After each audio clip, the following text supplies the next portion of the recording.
Hello, a very warm good morning to all of you and welcome to Unacademy. Welcome to today's The Hindu newspaper analysis, where we take the Delhi edition of today's newspaper and analyze the important articles which have appeared, be it for the prelims or the mains perspective. Now, before we enter into the analysis and look at the topics that we are going to discuss today, an announcement which is important for all of you.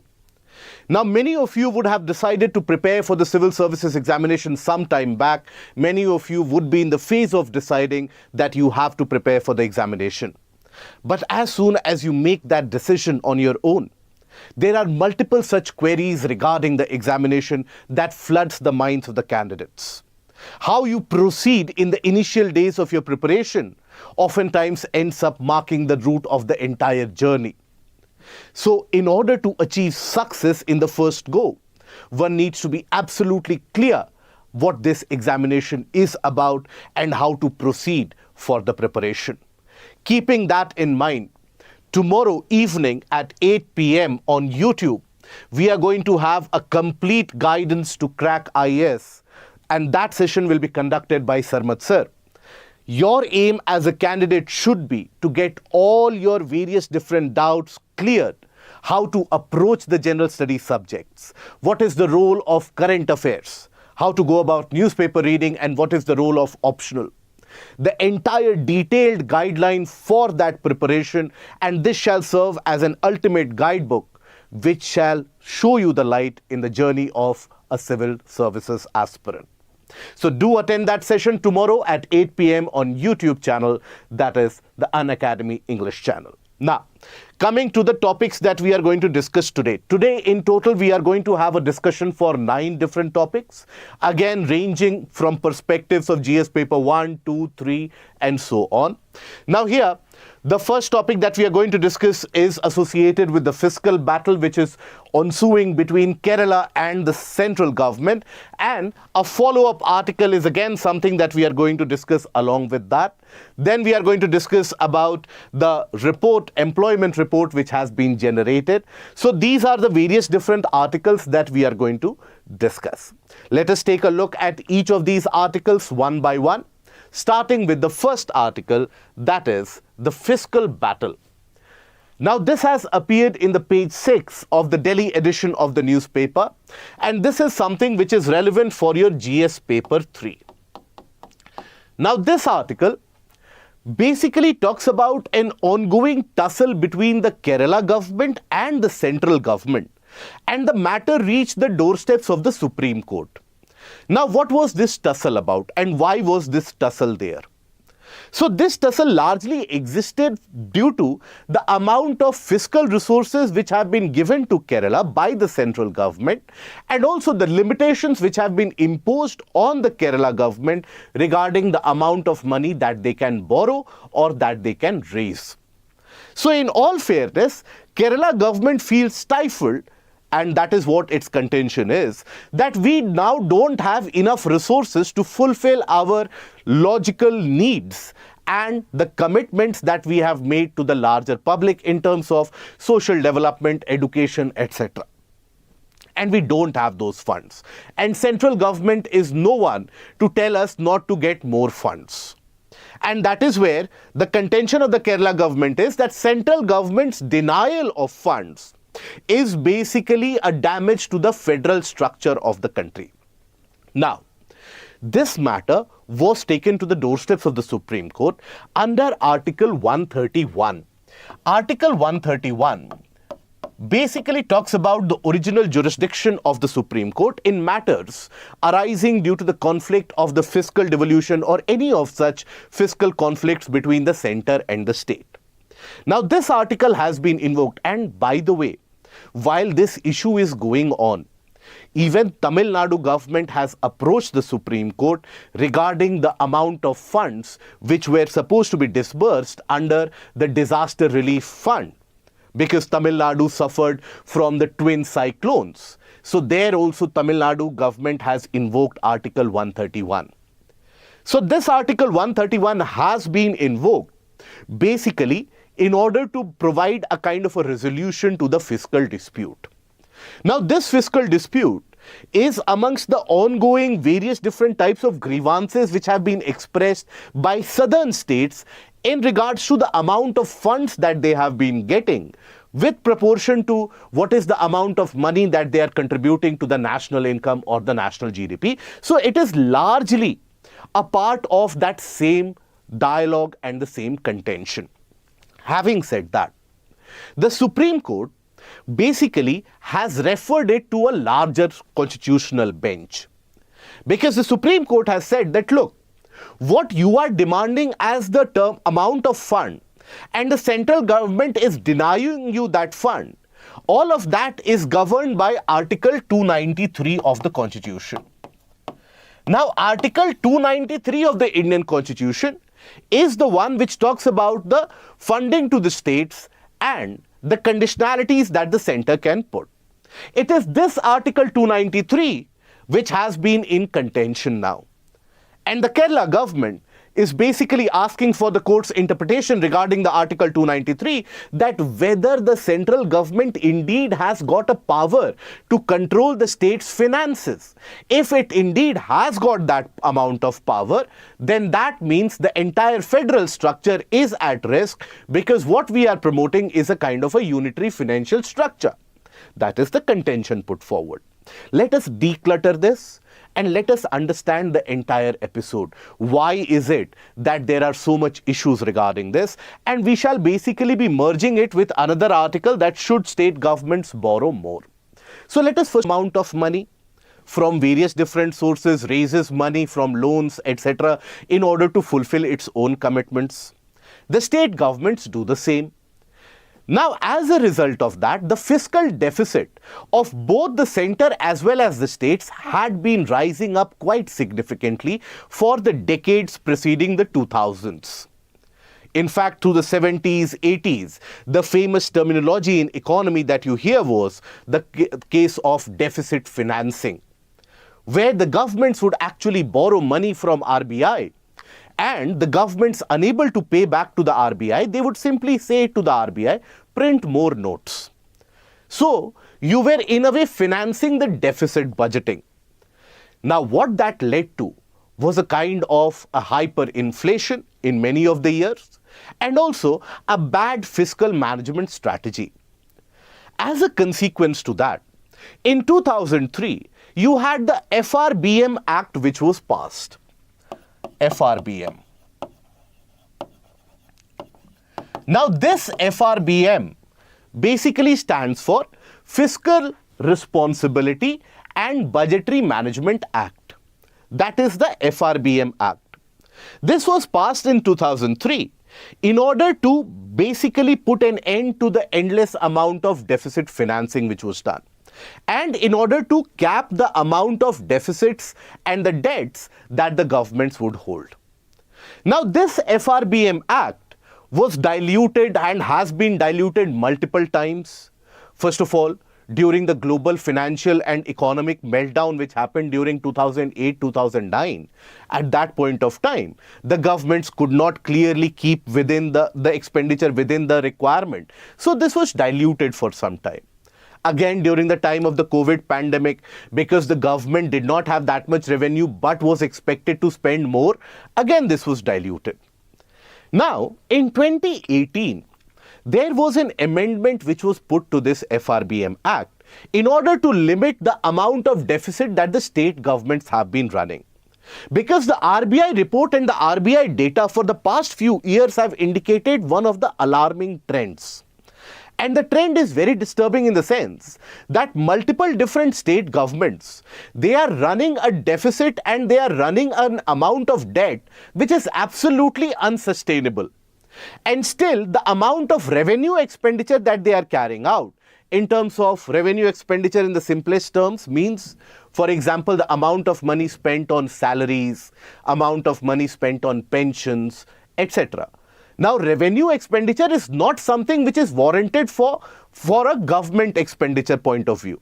The government ideally is advised to spend more on capital assets, creating more infrastructure and thereby having more jobs as a creation mechanism. So that will lead to a virtuous cycle going ahead into the future. So the RBI report for the past few years has been highlighting that various states, when you talk about states such as West Bengal, Punjab, Uttar Pradesh, Madhya Pradesh, the finances of these states are in a very bad condition. We have seen in our neighborhood the condition which Sri Lanka has been going through because of its poor fiscal management.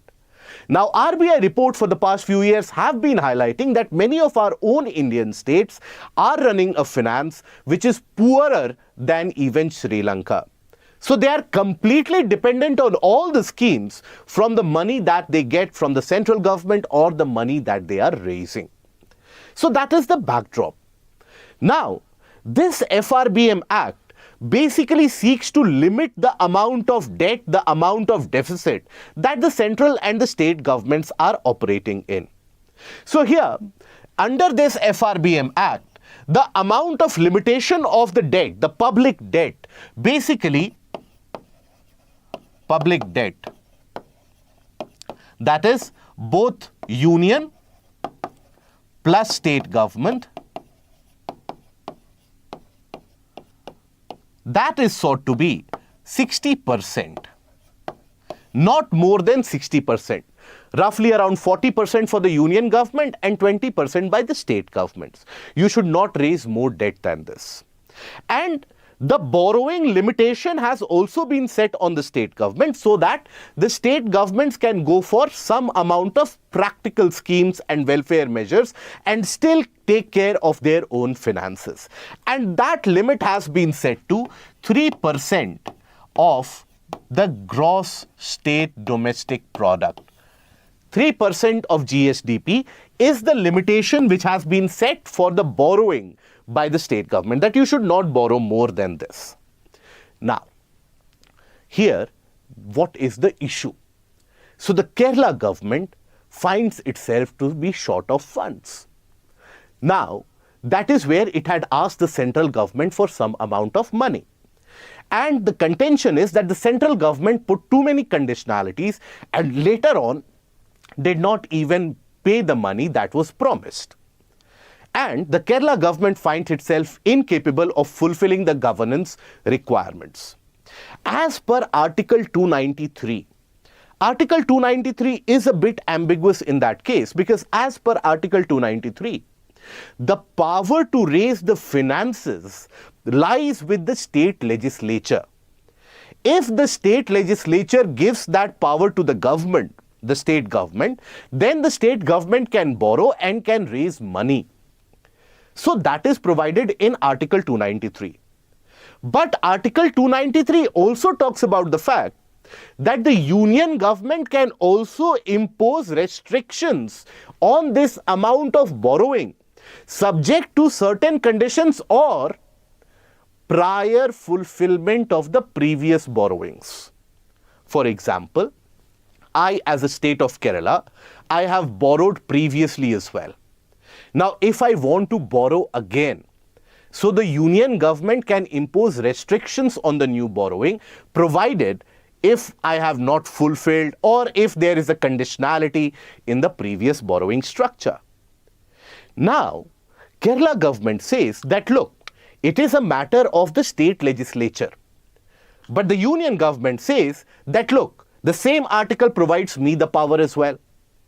That is why, in order to understand the full scope of this article and whether the central government indeed has got the power to impose restrictions, if yes, to what extent, that is why this has been referred to the larger constitutional bench of the Supreme Court. Now, that larger bench of the Supreme Court will look at this article and the financing of this article, and when this matter is opened in front of the Supreme Court, the aspect is, or this article talks about the fact that many different things will come up out in the open for discussion. For example, the amount of fund which is given to the states and the grievances that many of the southern states have with regards to the reduced amount of funding that they get in proportion to the amount of contribution that they make in the national income. So here, Article 293 first, that becomes relevant immediately for your examination. So Article 293 having 4 subclauses, but let us take a look at the first 3. So one by one, if you look at it, the first clause. Now this is the one which tells you that the state legislature is ever so supreme in terms of deciding that whether a particular state can raise more funds or not. Subject to the provisions of the article, the executive power of a state extends to borrowing within the territory of India upon the security of the consolidated fund of the state, that for the security purposes, the consolidated fund of the state will also do, within such limits, if any, as may from time to time be fixed by the legislature of such state by law. So means that if the state legislature decides that, okay, 100 rupees is something that you can borrow, the consolidated fund of the state will act as a security and the state government can borrow that. So this provides power to the state legislature, isn't it? Now, Government of India may, subject to such conditions as may be laid down by or under any law made by the Parliament, this is where FRBM comes into play, make loans to any state so long as any limits fixed under Article 292 are not exceeded, give guarantees in respect to the loans raised by any state. So basically, the Government of India's role in terms of aiding the state in terms of their financial power, that comes into place here. Now, here, as per the laws made by the Parliament, if they put any restriction that this much amount of money only needs to be given, that also is valid and stands validated as per the second subclause. The third, the state may not without the consent of the Government of India raise any loan if there is still outstanding any part of the loan which has been made to the state by the Government of India or by its predecessor government. Means, if you have an outstanding loan, then restrictions may be imposed or the government can deny you any further loan amount. So here, this is where the contradiction lies between clause 1 and clause 2 and 3. If you go for only an independent reading of clause 1, state legislature has the power. But if you go for, go for the reading of clause 2 and 3, the Government of India or the Union government under the provisions of the FRBMA Act and also what have been the previous borrowings can impose a restriction. That is why the constitutional bench. But it also opens a larger question, a larger query. And that is what this article deals with. That should the states be borrowing more? As I told you already, that the RBI data tells us that there is a very stark condition, a very dangerous situation emerging in terms of the state finances, be it Rajasthan, be it Punjab, West Bengal being the most outlier ones, but Rajasthan, Uttar Pradesh, Madhya Pradesh, they are also doing very, very poor in terms of managing their own finances. So if the states, their finances are not doing well, then what do we do? Then where will the onus lie upon? So the central government, basically in its representation in the Supreme Court, has said that, look, management of the national finances is something which is a national prerogative as well. It is not only the state's prerogative. If tomorrow the state's fiscal situation further deteriorates, there will be a kind of a very logical expectation from the central government that, okay, central government will give me some amount of money, will rescue me out of this quagmire. So if the central government will have that expectation upon it, central government can put restrictions on that also. So this is something that even other states are struggling with, and even other states have raised their grievances. So what is the ground reality? When we talk about the expenditure made by the states, RBI basically classifies that expenditure broadly into two types. The expenditure that is classified into developmental expenditure and non-developmental expenditure.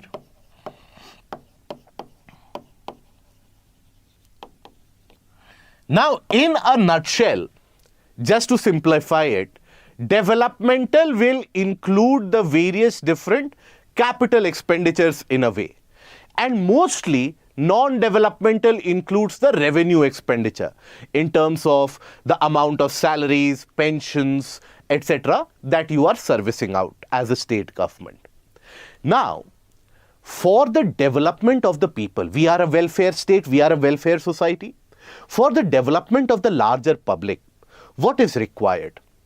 One needs to have the situation where the social measures, the social security measures, welfare schemes, etc. are run properly. Now, this data and with the help of the various charts, it indicates that when we talk about the social expenditure or the expenditure in the social security schemes, etc., there in these welfare schemes, the spend of the state government is almost 8 times higher than the spend of the union government. Because majority of the avenues of expenditure, be it education, be it health, they all come under the purview of the state government. So if in any region you want to improve the health condition, you want to improve the educational standard, the expenditure will have to be made by the state government. So the state governments, and this data also points to that just for comparison's sake, in the year 22-23,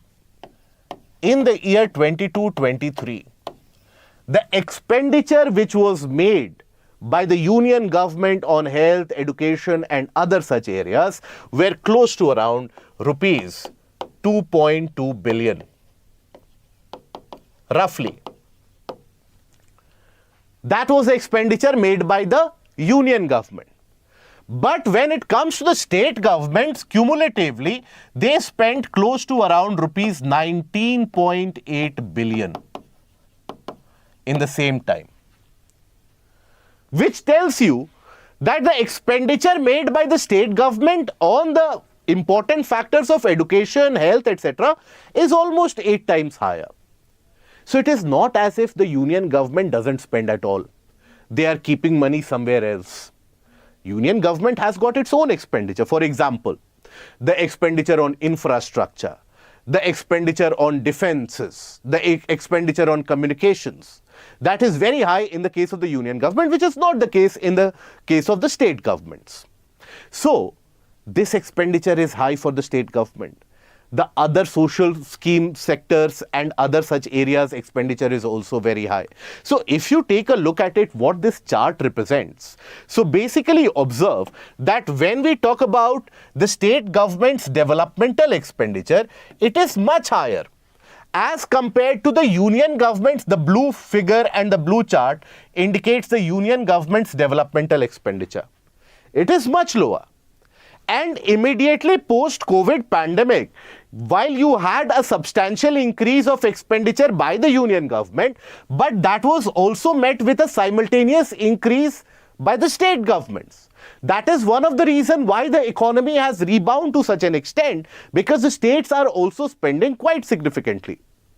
Then, when we talk about on the social parameters, so on the social parameters also, look at the expenditure made by the state government, compare it to the expenditure made by the union government.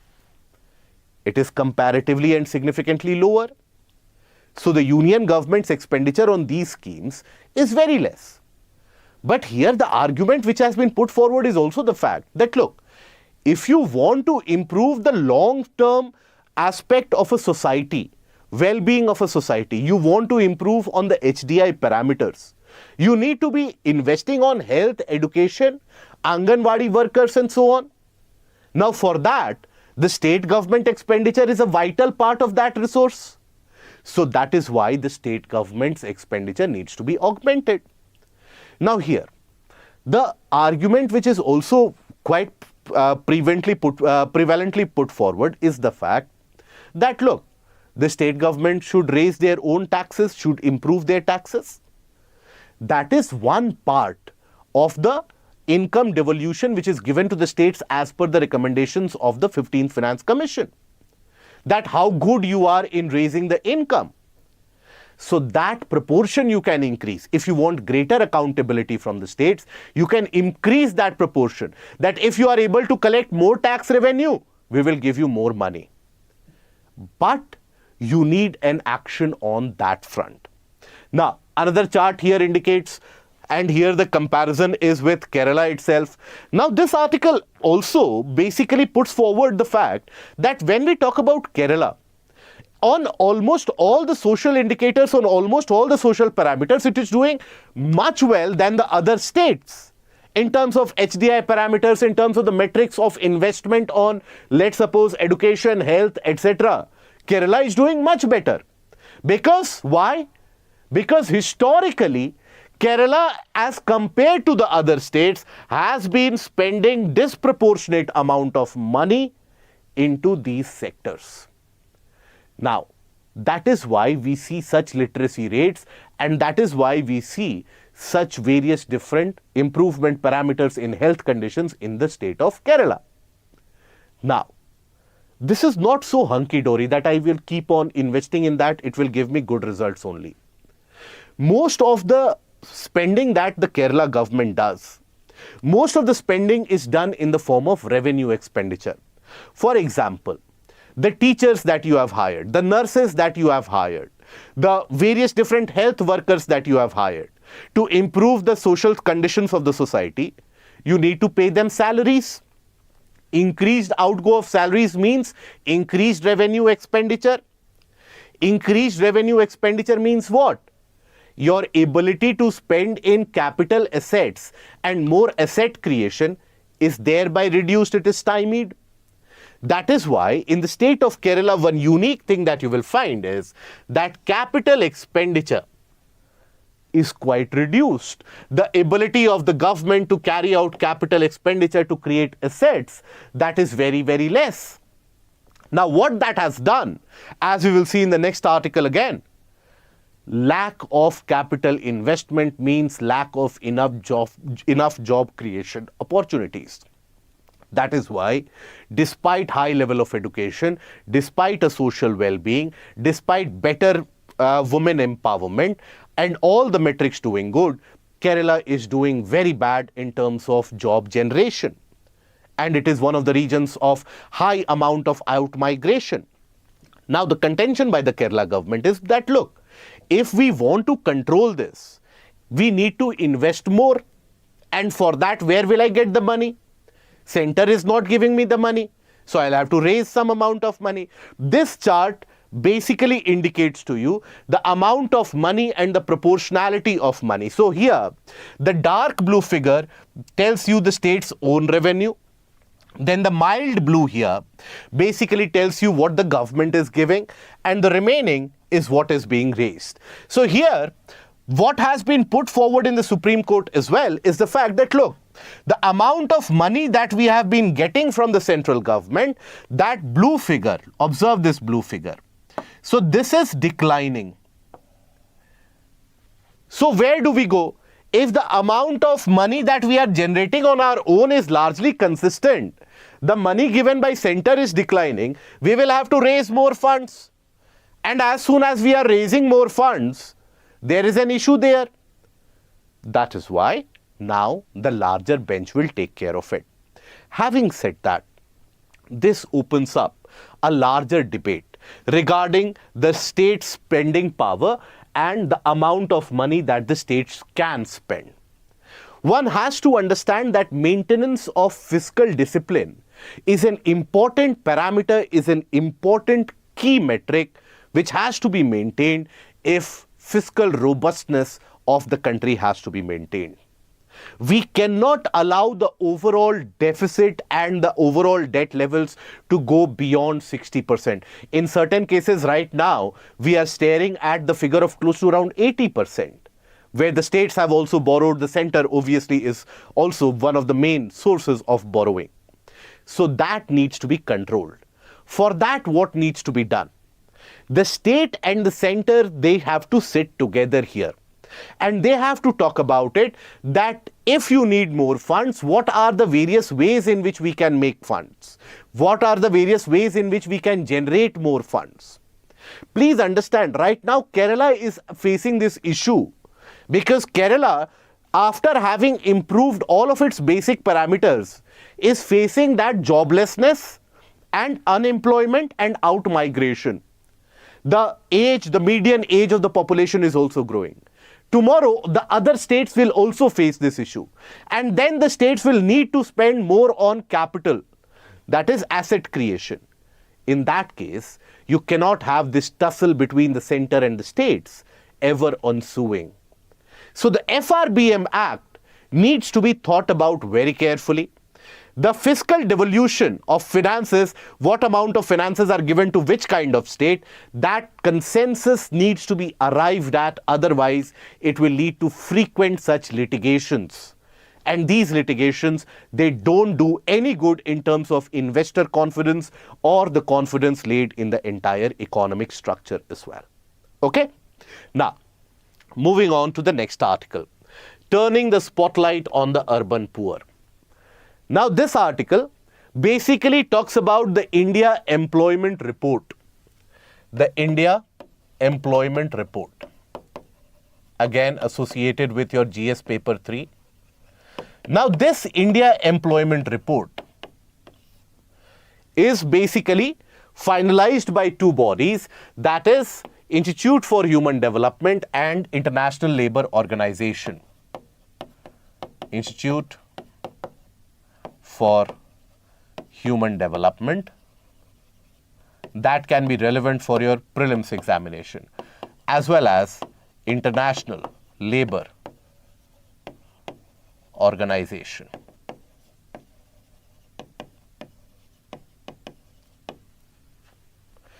Now, this report has brought to light some of the very unique parameters and unique metrics regarding employment figures, unemployment figures, and also in terms of the amount of income and the amount of real income which people are earning in general. Now here, this report basically has generated the employment and employability index of the various different states based upon certain parameters. For example, employment condition index that has been generated for various different states. Right. So the percentage of workers employed in regular formal work, the worker population ratio, that is the labor force participation ratio, proportion of casual workers in the number of employed, proportion of self-employed workers with income below the poverty line, average monthly income or earnings of the casual workers, unemployment rate of youth who are educated, the youth not in employment, education or training. So based upon this, a metric has been finalized, that is employment condition index.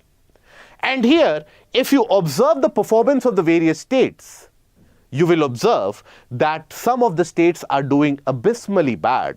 And for the geographical condition, what you observe in the northeastern states, but also when you consider the state of Bihar, Jharkhand, Odisha, Goa, and surprisingly, Kerala. Here the employment conditions are not good.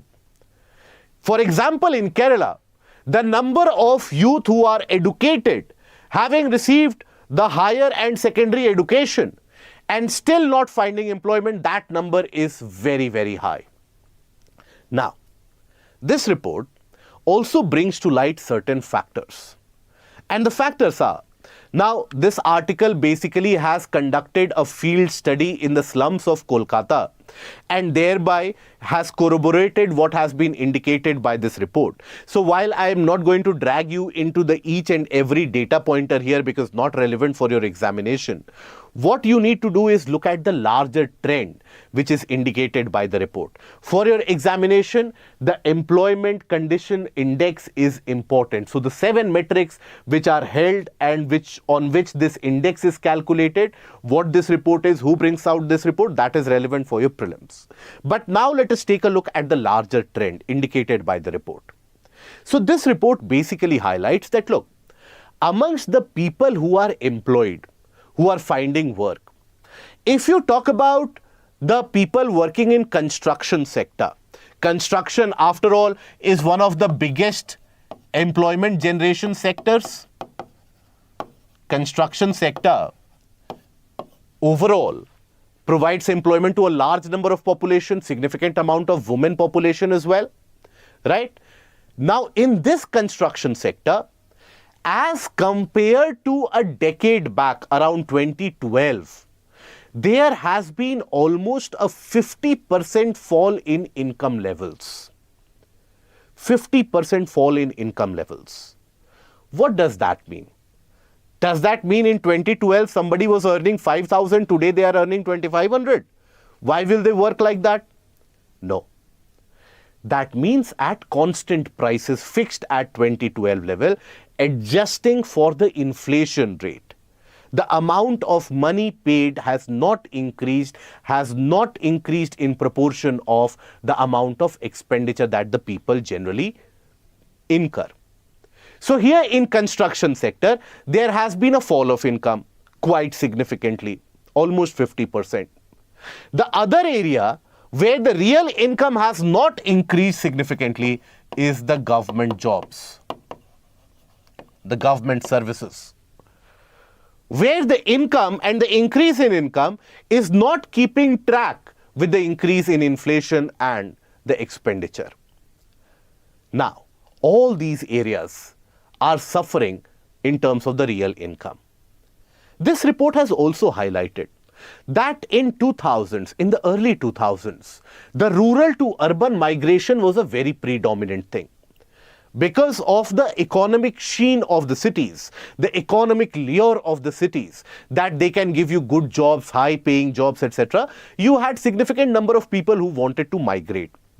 Now that number is falling down, which tells you that the economic promise held by the various different cities, that is no longer true anymore. And also aided by the fact that when people migrate to the urban areas, they have to live in the slums and poorer conditions of habitation, employment, and that is again something which is not lucrative for people to migrate hundreds and thousands of kilometers. That is why rate of migration is stagnating and reducing. Rate of rural to urban migration is stagnating.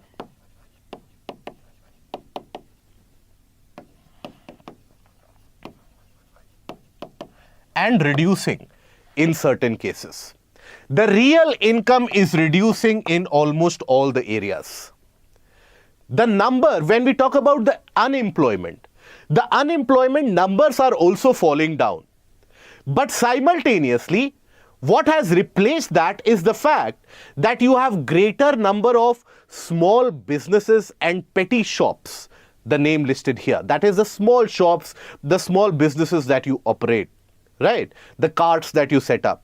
So the number of people involved in small businesses and these petty shops, that number has been increasing. And why is that happening?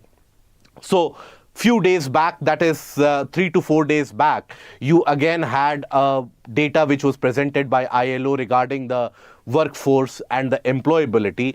That also indicated that the number of small businesses, the number of these petty shop owners in the rural areas, that is rising, while the level of unemployment in the rural areas is reducing.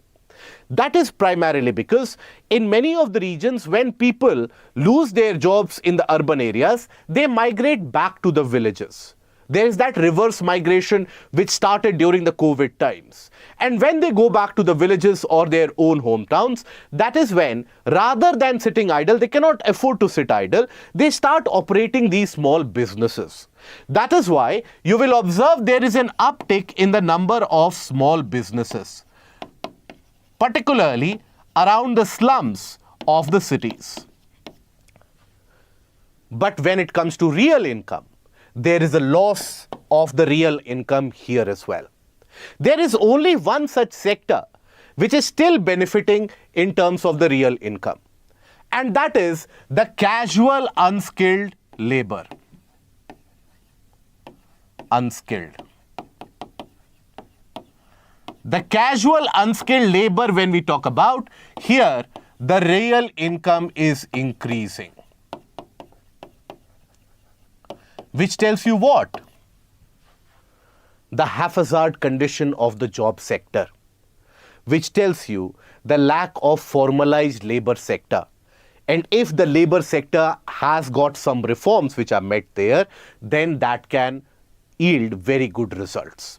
But simultaneously, it opens up a very new avenue up for discussion. And that avenue is the aspect of urban poor. Urban poor are one of those sections which have been highlighted by this particular report, in the sense that large amount of population in the urban areas, they are facing a loss of income, as we have seen. The unemployment is also there. Many of them are not migrating also. But their condition is not improving. Those involved in casual unskilled labor, you cannot say that they are earning very high amount of money. Can they? No. So that section of urban poor is increasing. So as a consequence of that, what should the government extract from it? What is the benefit that the policymaker should extract from this particular report? First of all, skill development and job creation, value job creation is very important in order to get rid of the issues that states like Kerala is facing. So, skilling and value job creation. That is of paramount importance. Secondly, for the population who is living in the urban areas, who have migrated, or the larger section of the urban poor, just so that they don't feel the impact of reducing real income, there needs to be a social security and a social safety net. For example, healthcare, education, food grain availability, these should be made available on priority basis. Out-of-pocket expenditure for healthcare, that needs to be curtailed. Quality education for their kids need to be provided at very affordable rates. And simultaneously, work also needs to be done for affordable housing. So that if all these parameters are taken care of, the slight reduction in real income, that is not worrying the future generation.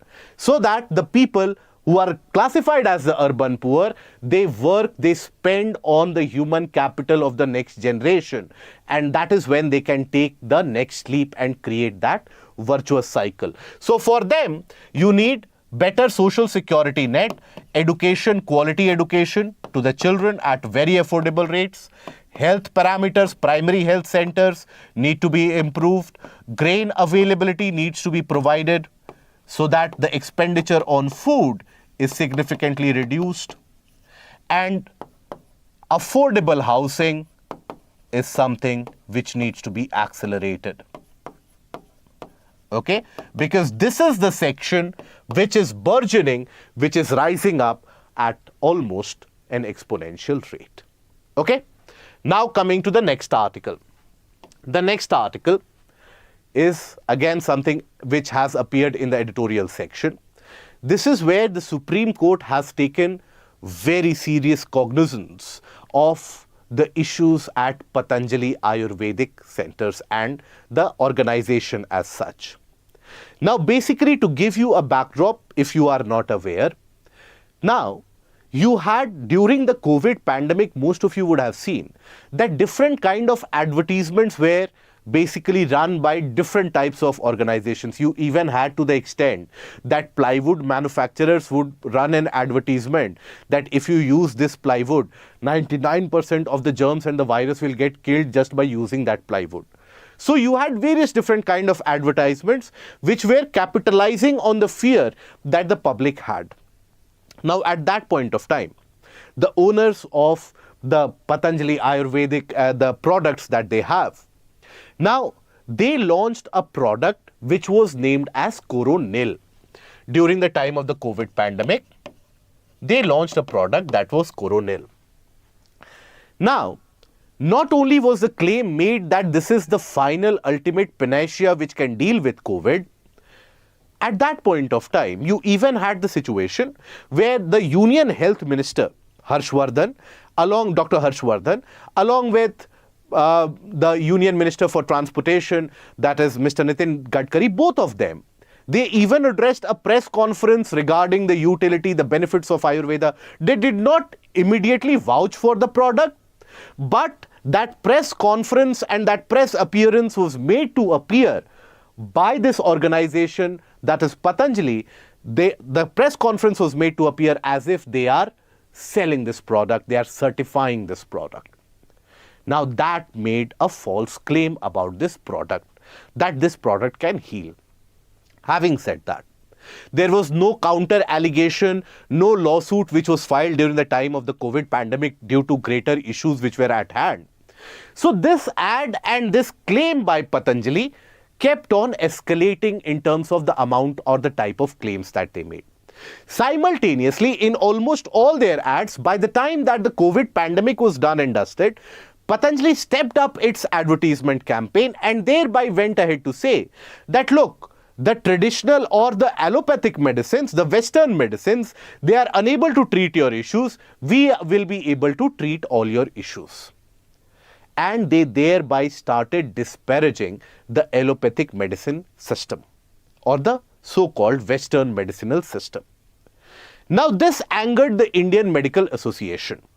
The Indian Medical Association filed a lawsuit, filed a plea in front of the court that, look, what they are doing is they are defaming the present existent scientific method of medicine, and they don't have any claim or any proof to show that their medicines actually work. It is an absolute false claim that they are making. This is when the Supreme Court took a note of this, and last year it issued a judgment whereby it asked the advertisers to pull it back and asked the company to not do it in the future. As soon as that Supreme Court observation was made, within 24 hours, Patanjali came up with a press conference. The ads continued, but the press conference by the organization was that, look, we have these medicines and these medicines do work. Now, this is what angered the Supreme Court. And the Supreme Court now is holding the hearings for the contempt of the Supreme Court's observation which it had made, whereby it had asked Patanjali not to do so. That is when the founder and the co-founder of the Patanjali, that is both Baba Ramdev as well as Balkrishna, both of them have been called to the court, and the court has literally been scolding them left, right and center for the past days. And the reason that court is doing so is very simple. That once we had made this observation, why did you do it again? Why did you issue the advertisement again? The argument on the side of the Patanjali was that, look, the media people, the PR people in our company, they were not aware. But the Supreme Court judges, they basically argued and they made the observation that, look, as a founder and co-founder, we cannot agree that you were not aware of these developments made by the Supreme Court and the observations made. So you are liable not only for contempt, but also not only for contempt of court, but also for perjury. That is deliberately lying in front of the court. Now this has got very serious ramifications. If the court follows this, it has got very serious ramifications. But then the court has also pulled up the central government for this and asked for answers from the central government. The court has asked that how can the central government turn a blind eye when these kind of claims were being made by one of the private organizations that, look, we have all the cure for this particular disease, and when they don't have any scientific backing, still they were making it. How can the union government not do anything? So that is where the court has even asked the attorney for the union government to bring forward an affidavit where the union government basically certifies that they were not aware of this, so that there is a clear-cut declaration that there was no so-called milli-bhagat between the government and the private organization. So that is how seriously the Supreme Court has taken this issue. Now, Indian Medical Association had filed that litigation, that plea into the court under the provisions of the Drugs and Magic Remedies Objectionable Advertisement Act 1954. Now, under the provisions of this act, you cannot claim, without any scientific backing, you simply cannot claim that, look, this is the herb, this herb can cure all your illnesses and will give you a new life altogether. So such kind of spurious claims, they cannot be made. So under the provisions of Drugs and Magic Remedies Act, that is where this litigation was filed. And now the court is taking that contempt case very seriously. It is alleging that the owners and the founders of Patanjali, they are in the contempt of court. Despite the observations, they have still flouted the norms.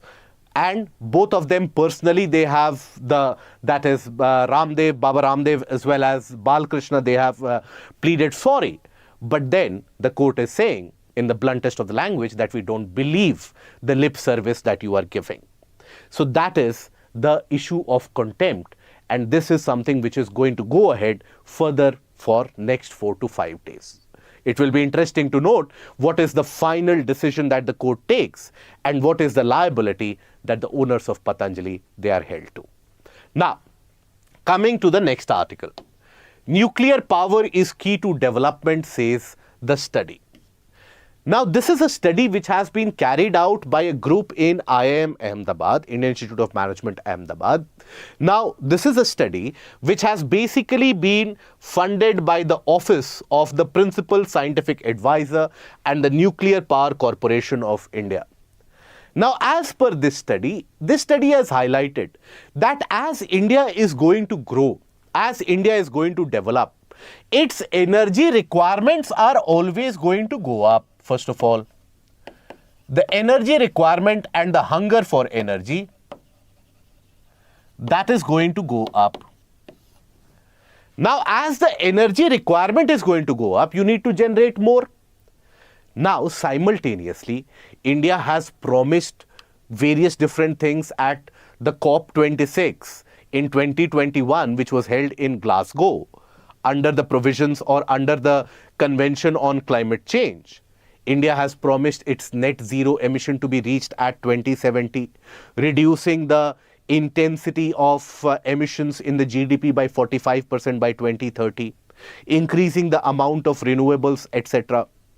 So that is where the power sector is one of those key detriments for India in order to achieve that. Because in our country, the power sector till today is largely dominated by the coal. That is, the thermal power plants, they form a backbone, and within those thermal power plants, the largest amount or the highest amount of energy is generated by what? By coal sector.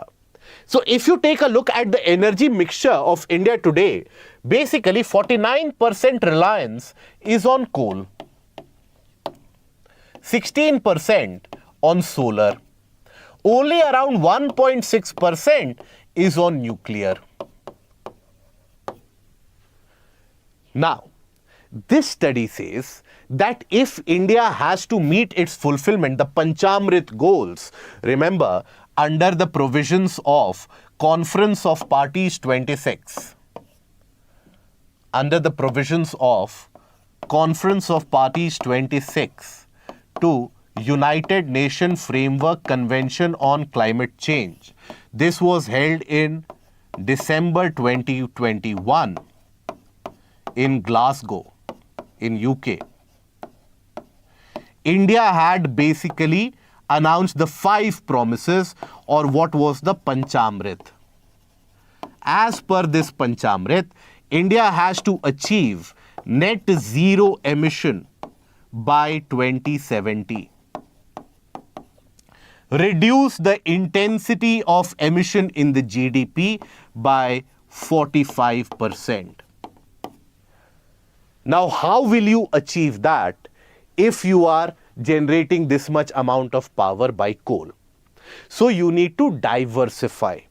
And that is what this study indicates, that the diversification needs to be done in the case of nuclear sector. This study basically also predicts that, look, if you want to actually improve the overall clean energy, clean energy production, then the share of nuclear in your energy setup has to increase quite significantly. So presently, what you are generating is around 30 gigawatts, or what you are generating rather is much lower, is close to around 6 gigawatts. We are generating only around 6 gigawatts by nuclear energy. That has to increase almost 5 times by 2030 to 30 gigawatts and 265 gigawatts by 2050. That means the proportion of nuclear energy in our overall energy sector has to improve to almost close to around 40 to 30%. That is significant. Now, presently, if you take a look at the nuclear power plants and the energy reactors that we have, these are the states where you have the nuclear energy installation. You have them at Kalpakkam and at Kudankulam. Then in Karnataka, the Kaiga generating power plant. Then Tarapur in Maharashtra. Then Kakrapar in Gujarat. And Rawatbhata in the region of Rajasthan, and Narora in Uttar Pradesh. So the investment cycle needs to begin now, so that the yield will be something, or the benefit of it will be something that will be visible 10 years down the line. So vital, why? Clean source of energy, less emission, will help us meet the net zero requirement as well. What is required to be done? Investment needs to increase now. Okay? And you need a clear-cut goal that how to reduce the utility of coal in the energy mix, because coal is one of those polluting areas where at the end of, let's say, a couple of decades, you will end up investing more in carbon capture, the capture and storage of the emissions as compared to what is generated. Okay? Now, coming to the next article. That is, India rejects report on abusive conditions at shrimp hatcheries. So basically, there is a report which has been furnished by Corporate Accountability Lab, an independent organization. Now, this Corporate Accountability Lab has indicated that shrimp farming in India, wherever it is done, in those areas there is a significant amount of poor mistreatment of the workers also. And you have very poor working conditions in which the people are forced to work. Now, the government has been quick to reboot this. But that has basically also meant that this can raise alarm in various different countries, and they can use this as an excuse to cut down on imports coming from India. Earlier also, in the dairy sector, this has been done, where some reports suddenly floated out and suddenly all the Indian exports from the dairy sector to the European Union, they were cut short under the sanitary and the phytosanitary measures of the WTO. So the countries can do that. But why is it that this report is particularly looked at with suspicious eyes in India? When we talk about aquaculture, a prominent part of Blue Revolution, rearing of fishes, shrimps, prawns, etc. Now, this is one sector in the entirety of the agricultural area which is doing particularly very well. And the growth has been almost stupendous. The amount of exports, the amount of revenue that we earn from aquaculture is increasing quite significantly. And in the aquacultural products, the major export item is shrimp. Now, shrimp farming in our country traditionally is done majorly in the region of Andhra Pradesh. That is where majorly that shrimp cultivation and shrimp farming is being done. Now, think about it.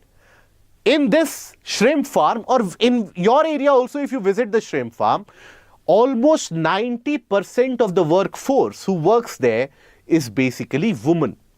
So that is good in terms of the income level also, and also in terms of the female labor force participation that we have been hankering about. So 90% of the workforce in general is women.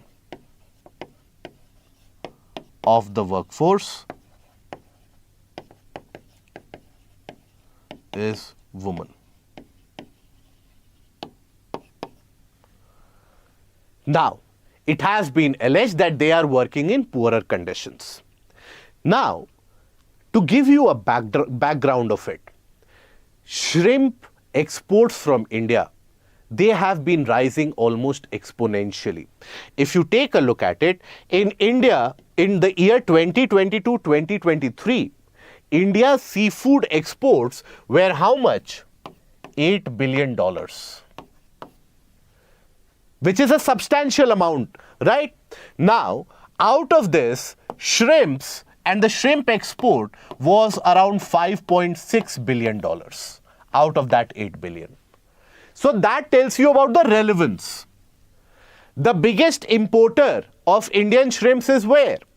US, one of the chief destinations. We are diversifying to Europe also. Now, very quickly, Indian shrimps have gained a lot of market share in US. The market share in US, if you take a look at it, so it has risen from 21% to close to around 40%. Indian shrimp exports have basically ended up replacing the exports carried out from Thailand, Cambodia, Vietnam, etc. And we are simply barely scratching on the surface. There is a lot of scope for shrimp cultivation, aquaculture in remaining portions of the country. So think about it, that where will these seafood exports, or to what extent these seafood exports can rise to.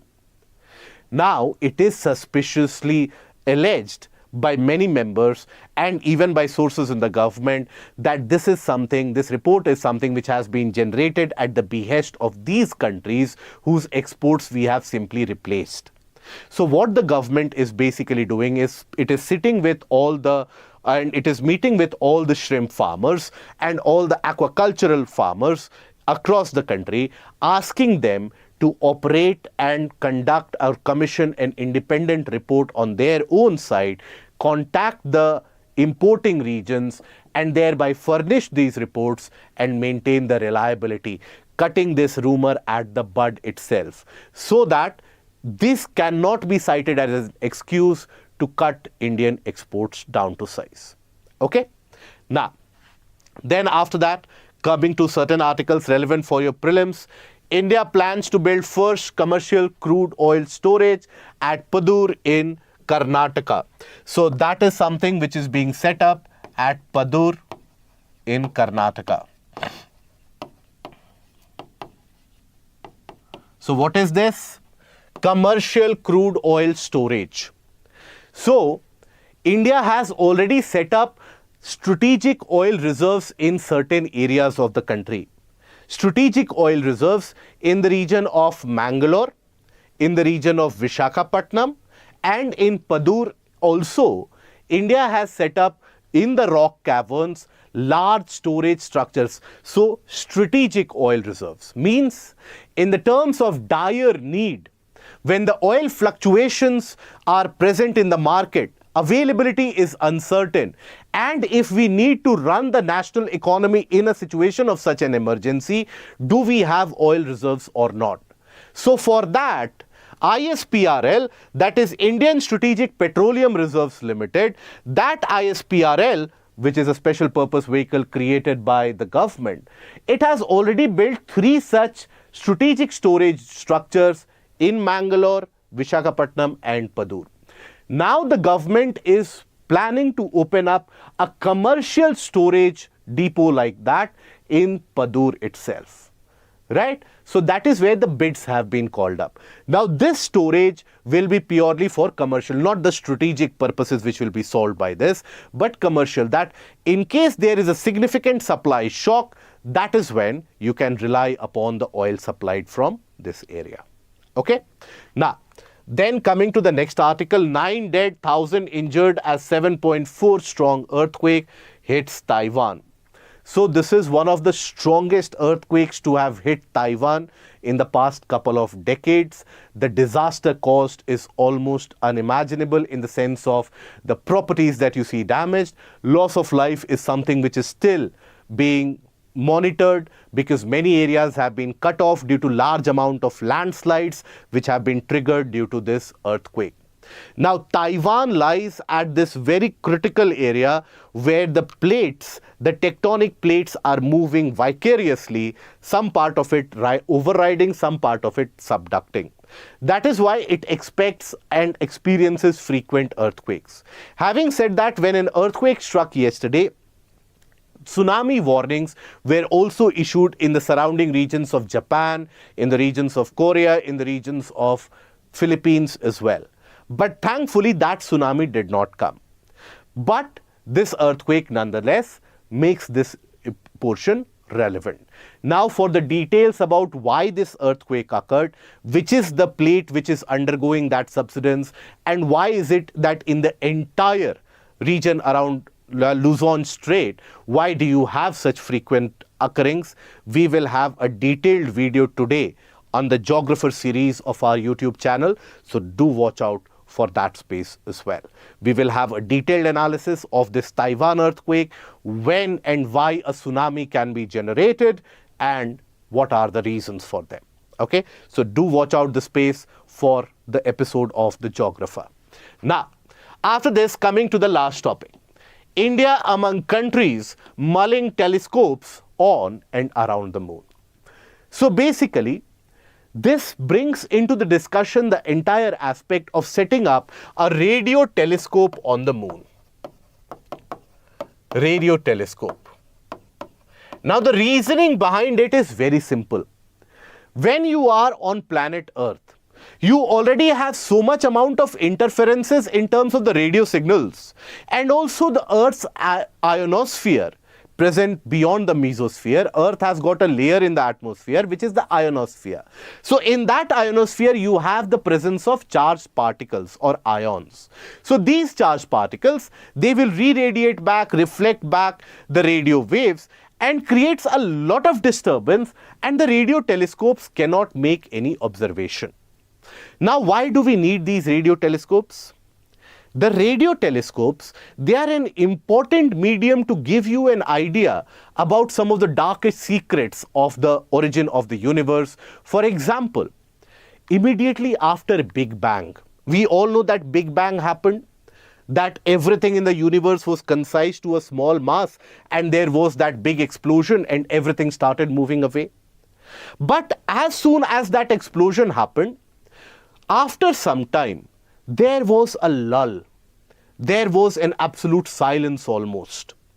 And where the light and the energy of the Big Bang, that was slightly diluted. The earliest of that universe had only the presence of hydrogen and helium. Presence of gases such as hydrogen and helium. Now these gases, along with some of the matter, they were present in that earliest of the universe for almost 500 million years, 500 million years. That is almost from a duration of 3 lakh to 500 million years. It was that state which was maintained, a superfluous state. After that again, the presence of hydrogen, helium, etc. kicked off the nuclear reaction and led to the birthing of the stars, and a different energy wavelength was achieved. But this time of the intervening time period between the Big Bang and this birth of these stars, that was the period of silence. That is a period which is also referred to as the Dark Ages.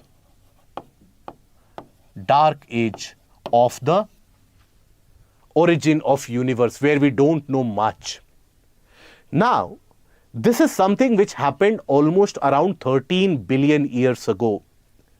Now, the evidences of this event are still available in the universe in the form of the slightest of the fluctuations of the microwaves which were emitted at that point of time. Now, for that fluctuations to be caught, you need a radio telescope of very high sensitivity. You cannot have a radio telescope which is frequently interrupted by signals from ionosphere and so on. Now, in order to get that is why the scientists are basically planning to install these radio telescopes on the dark side of the moon, on the other side of the moon, away from the Earth, so that all the radio interferences from the Earth can be blocked out by the moon. And then the observations which will be made will be very, very accurate. Now, India is also initiating that move. And India also, Raman Laboratories, with the help of collaboration of ISRO, India is also building a radio telescope in order to carry out these measures and these studies with the name of Pratyush. So that is the portion relevant for your prelims. So that is the larger concept. That is why you install the radio telescope behind the other side of the moon, so that radio interferences are cut off. What do you want to study? The dark ages during the time of the formation and the origin of the universe immediately following the Big Bang. So what is that, Pratyush? Probing reionization of the universe using signal from hydrogen. This is being developed by ISRO. Okay, so it will be launched by the end of this decade. Now let us take a look at the practice questions. Discuss the importance of fiscal discipline to be maintained by the states. Briefly mention the challenges faced by the states in doing so. So why is it that the states need to maintain fiscal discipline? In order to ensure that the overall fiscal deficit figures are less, and if the states themselves start borrowing more, that means a crowding out, means less funds will be available for the private sector. So that means capital creation will be very less. Capital investment will also be very less. So that can put the country in the long run mediocre cycle of middle income trap. So that is where you need the fiscal discipline, so that you can have spending wherever required. Now, what are the limitations that the states are facing? They have limited finances. The fund devolution from the center is not regular. It is also fluctuating quite regularly. So that needs a level of commitment. The raising of funds from the market is something which is difficult. These are the things, and the fulfillment of the social welfare schemes and those commitments, these are the challenges that the states are facing. So in that answer, in the final stages, you can provide the way forward about how the center and the states need to coordinate, get together in order to sort and fix the finances for the requirement of the future generation. Okay? Now, mention the utility of nuclear energy to gain energy security and meet climate goals simultaneously. So this is very simple. Here you have to talk about the climate goals that India mentioned in the Panchamrit goals at Glasgow. So do have a mention of that. But initially start with the share of nuclear energy in our country is particularly low, around 1.6%. Majorly it is dominated by the coal sector, but that is very polluting. So going ahead into the future, if we are planning for net zero scenario, net zero means what? Whatever you are emitting, you are sequestering and capturing that amount of carbon.